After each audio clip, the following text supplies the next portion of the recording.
क्या आपने कभी पंचक्की का नाम सुना है? नहीं, मैं पवन चक्की की बात नहीं कर रहा हूं, मैं यहाँ पंचक्की की बात कर रहा हूं। इसे इंग्लिश में वाटर व्हील भी कहते हैं।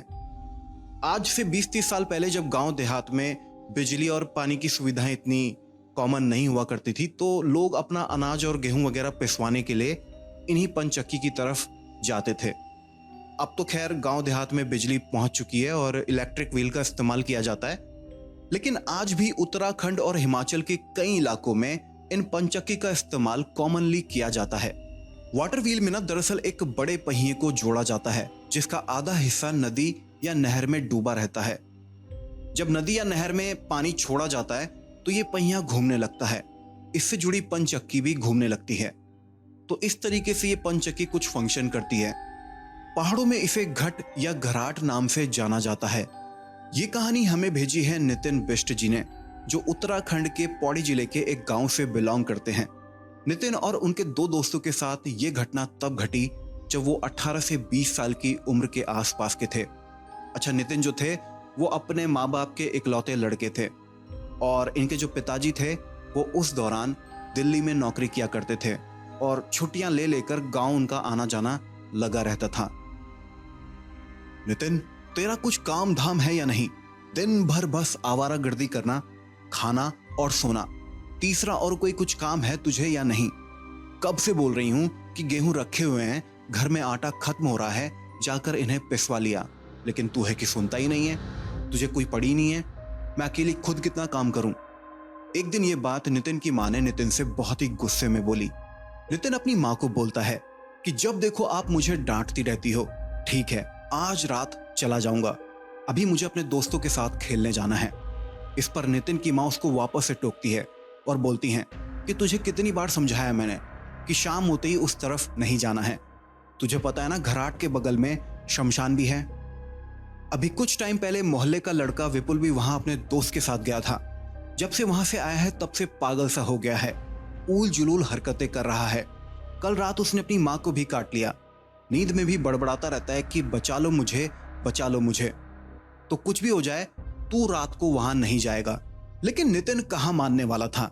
उसने अपनी मां की बातों को अनसुना किया और अपने दो दोस्त रमेश और मोहित के साथ क्रिकेट खेलने के लिए निकल गया। अब खेलने कूदने के बाद नितिन अपने दोनों दोस्तों को बोलते हैं कि यार आज कुछ मस्ती करते हैं, घराट चलते हैं। मेरी माँ भी मेरे कब से पीछे पड़ी हुई है कि गेहूं पिसवा लिया, तो गेहूं भी पिस जाएंगे और मस्ती भी हो जाएगी। तीनों एक जगह डिसाइड करते हैं जहां उन्हें रात को मिलना था और अपने अपने घर की तरफ निकल जाते हैं। अब घर पहुंचकर नितिन की माँ उसको फिर से डांट लगाती है कि तू आज फिर नहीं गया, तुझे मैंने बोला था। अब क्योंकि नितिन को अपनी माँ की गालियां सुनने की आदत हो गई थी, तो वो आया गया करते हुए दोनों माँ बेटे खाना खाते हैं और सो जाते हैं। रात को तकरीबन 10:30 के आसपास नितिन की नींद टूटती है। वो अपनी माँ की तरफ देखता है, माँ सो तो रही है ना, उसकी माँ सो रही होती है। वो चुपके से गेहूं का बोरा उठाता है और निकल पड़ता है। जहां उन तीनों को मिलना था वो वहां मिलते हैं और वहां से घराट के लिए अपने सफर को शुरू करते हैं। अब ये जो समय था ना, ये गर्मियों का समय था, मई जून के आसपास का समय। बहुत गर्मी होती है इस टाइम पर। खैर, तीनों मस्ती मजाक करते हुए घराट पहुंच जाते हैं। घराट पहुंचकर वो जैसे ही चक्की की तरफ बढ़ते हैं तो पाते हैं कि दूर वहां पर एक चिता जल रही है। उस शांत माहौल में, रात के उस शांत माहौल में चिता से उठती लपटें और लकड़ियों के चटकने की आवाज उस माहौल में सिहरन पैदा कर रही थी। तीनों ये देखकर सहम जाते हैं।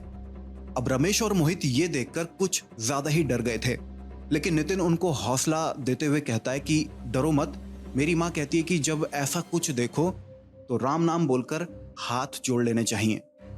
तीनों ऐसा ही करते हैं और चक्की की तरफ निकल पड़ते हैं। अब रोशनी के नाम पर उस घराट में एक छोटा सा डिम बल्ब जल रहा था, जो आसपास के माहौल को कुछ खास रोशन नहीं कर रहा था। तीनों दोस्त चक्की पर पहुंचते हैं और गेहूं पीसना शुरू ही करते हैं कि अचानक उन्हें महसूस होता है कि किसी ने झाड़ियों में पत्थर फेंका। ऐसे खरखर आवाज आई उन्हें। ये सुनकर मोहित और रमेश दोनों डर गए, लेकिन नितिन ने उनको हौसला देते हुए कहा कि डरो मत, जंगल है आसपास, झाड़ियां हैं, बगल में नदी बह रही है, कोई जानवर होगा जो पानी पीने आया होगा। ये सुनकर मोहित और रमेश की जान में जान आती है। अब तीनों वापस से गेहूं पीसने के काम में लग जाते हैं। लेकिन इस बार उन्हें झाड़ियों में से किसी के कराहने की आवाज आई, जैसे कोई दर्द में हो। ये सुनकर तीनों की फट जाती है। वो एक दूसरे की तरफ देखते हैं और वो ऐसा महसूस कर रहे थे कि पता नहीं उन्होंने क्या सुन लिया हो। मोहित कुछ देर बाद डर कर पूछता है, कौन है उधर, कौन हो तुम? इतना कहना था कि वो आवाज आनी बंद हो जाती है। तकरीबन उन्हें आधा घंटा लगता है। वो डर डर के वो पूरे गेहूं को पीसते हैं, पूरा आटा समेटते हैं, बोरी में भरते हैं और फैसला करते हैं कि जितना जल्दी हो सके उन्हें इस जगह से निकलना है, क्योंकि उन्हें अंदाजा हो गया था कि यहां ज्यादा देर रुकना ठीक नहीं है। अब घराट से ना इन तीनों के गांव की दूरी तकरीबन 1 घंटे के आसपास की थी। जैसे ही घराट से थोड़ा आगे की ओर निकलते हैं, इनका मूड वापस से नॉर्मल हो जाता है, वही मस्ती मजाक शुरू। लेकिन थोड़ा ही आगे चले थे कि अचानक किसी भारी आवाज ने, किसी भारी आदमी की आवाज ने इन्हें टोकते हुए पीछे से कहा, कहां जा रहे हो मुझे यहां छोड़कर? मुझे भी अपने साथ ले चलो। इतना सुनना था कि तीनों की वापस से फटकर 4 हो जाती है। नितिन का बोरा छूटने वाला था और मोहित और रमेश पीछे मुड़ने ही वाले थे कि नितिन ने उनका हाथ पकड़ा और बोला कि भाई लोग, कुछ भी हो जाए पीछे मुड़कर मत देखना, सीधे मुंह आगे चलते रहो। दोनों के दोनों नितिन की तरफ देखते हैं और इशारों इशारों में पूछते हैं कि भाई क्या हो गया? नितिन बोलता है कि बस चलते रहो, सीधे चलते रहो, पीछे मुड़ने की जरूरत नहीं है। नितिन भी डरा हुआ था, लेकिन नितिन अपना डर उन दोनों के आगे नहीं दिखा रहा था, और सही भी था, क्योंकि अगर नितिन भी डर जाता और ऐसी वैसी हरकत करता तो पता नहीं क्या होता। अब क्योंकि ये तीनों पीछे मुड़ नहीं रहे थे, तो ये जो सिलसिला था ना आवाजों के आने का, ये काफी ज्यादा बढ़ता चला गया। ये जो भी एंटिटी इनके पीछे लगी हुई थी, इसने कभी बिल्ली की आवाज में, कभी कुत्ते की आवाज में, कभी बकरी की आवाज में, यहां तक कि कभी किसी बच्चे की आवाज में, औरत की आवाज में, और कभी किसी आदमी की आवाज में, हर तरह से इसने प्रयास किया कि ये पीछे मुड़ के एक बार देख लें। लेकिन ये तीनों मुड़ने के लिए तैयार नहीं थे। नितिन ने उन दोनों को बिल्कुल बोला हुआ था कि तुम्हें पीछे मुड़कर नहीं देखना है। ये सीधे सीधे चले जा रहे थे। अब जब इस एंटिटी को लगने लगा कि ये तो पीछे मुड़ ही नहीं रहे हैं, तो उसने अपनी असली आवाज में इन्हें डराने की कोशिश की कि एक बार पीछे मुड़ के देख लो, मैं तुम्हें यहां से नहीं जाने दूंगा।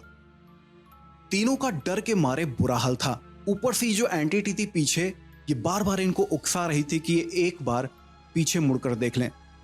मोहित और रमेश ने तो एक बार प्लान बनाया कि ये तीनों अब यहां से भागेंगे, लेकिन नितिन ने बोला कि यार मेरे सर पर 10 किलो का बोरा है आटे का, इसको लेकर मैं कैसे भागूंगा, और अगर मैं इसको यहां गिराकर भागता हूं तो इस एंटिटी से मैं एक बार के लिए बच भी गया, घर पे मेरी माँ मुझे मार देगी, क्योंकि उन्होंने साफ मना किया हुआ था कि रात को घराट में नहीं जाना है। अब कोई और ऑप्शन ना होते हुए ये तीनों बस चले जा रहे थे भगवान का नाम लेकर। ऊपर से ये एंटिटी बार बार इन्हें उकसा रही थी कि ये एक बार बस पीछे मुड़कर देख लें, लेकिन तीनों बस चले जा रहे थे और अच्छे की उम्मीद कर रहे थे। नितिन को आगे चलकर याद आता है कि उसकी माँ ने उसको एक बार बताया था कि जब तुम्हारे पीछे ऐसी कोई बुरी एंटिटी पड़े, ऐसा कोई प्रेत पड़े, तो तुम्हें उसको भर भर कर गंदी गंदी गालियां देनी है, बहुत बुरा भला कहना है, उसकी बेइज्जती करनी है, तब जाकर हो सकता है कि वो तुम्हारा पीछा छोड़ दे। जब नितिन को लगता है कि ये प्रेत रुकने वाला नहीं है, ये बार बार इन्हें पीछे मुड़ने के लिए उकसाता रहेगा और हो सकता है कि गांव तक भी पहुंच जाए, तो नितिन अपने दोनों दोस्तों को अपनी माँ की बात बताता है। तीनों मिलकर फैसला करते हैं कि जब हम गांव की सीमा के आसपास पहुंचेंगे तब हम ये कदम उठाएंगे।